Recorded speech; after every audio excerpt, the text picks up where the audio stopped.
Hello बच्चों। देखिए, ये प्रॉब्लम इक्विलिब्रियम का है। इसमें एक रॉड है और एक वेज है और ये स्मूथ वॉल्स हैं and this is floor. So wedge is attached with a spring of spring constant K. This end of spring is attached to the floor and this end is attached to the wedge. So इसमें लिखा हुआ है कि the system is in equilibrium. तो बच्चों, अगर ये equilibrium में है तो वेज भी इक्विलिब्रियम में है और ये रॉड भी इक्विलिब्रियम में है। So the net force on this rod will be zero and net force on this wedge will also be zero.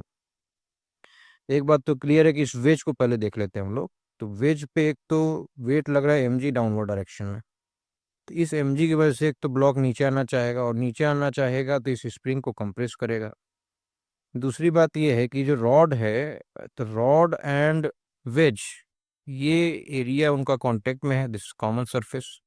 So basically, wedge will exert a normal force on the rod and rod will exert a normal force on the wedge, and that direction will be perpendicular to this area of contact. So दोनों का equilibrium अलग अलग consider करेंगे। तो पहले हम लोग जो है रॉड को देख लेते हैं। सो रॉड पे एक नॉर्मल फोर्स, ये डायग्राम ज़्यादा क्लियर है क्योंकि यहाँ 45 डिग्री जैसा लग नहीं रहा है, तो ये डायग्राम हमने बनाया है।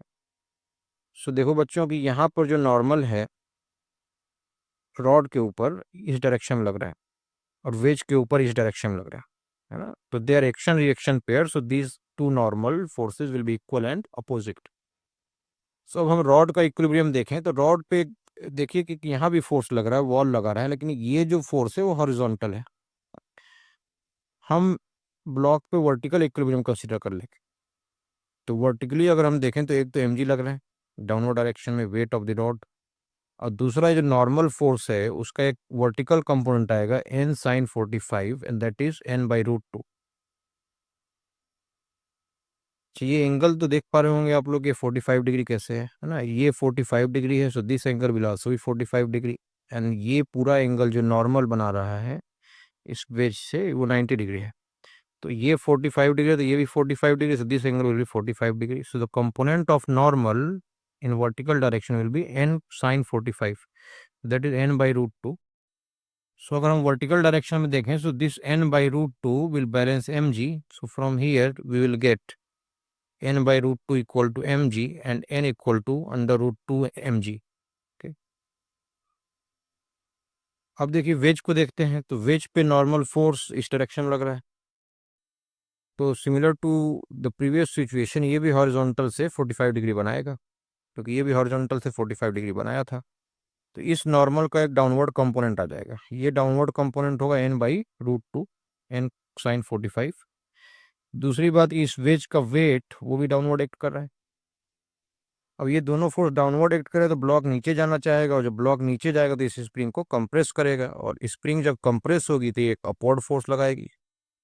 जब स्प्रिंग कंप्रेस होती है तो एक आउटवर्ड फोर्स लगाती है, इस केस में ये अपवर्ड फोर्स लगाएगा and that spring force will be equal to kx, where x is the compression in spring.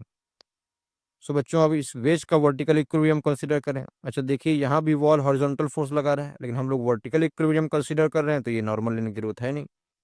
So vertical direction में अगर हम देखें तो स्प्रिंग फोर्स के एक्स ऊपर की तरफ लग रहा है, वेट इस वेज का mg वो नीचे लग रहा है, नॉर्मल का जो कंपोनेंट है n/√2 वो भी नीचे लग रहा है। तो downward force and upward force will balance. Now since n equal to √2 mg, so n/√2 will be equal to mg.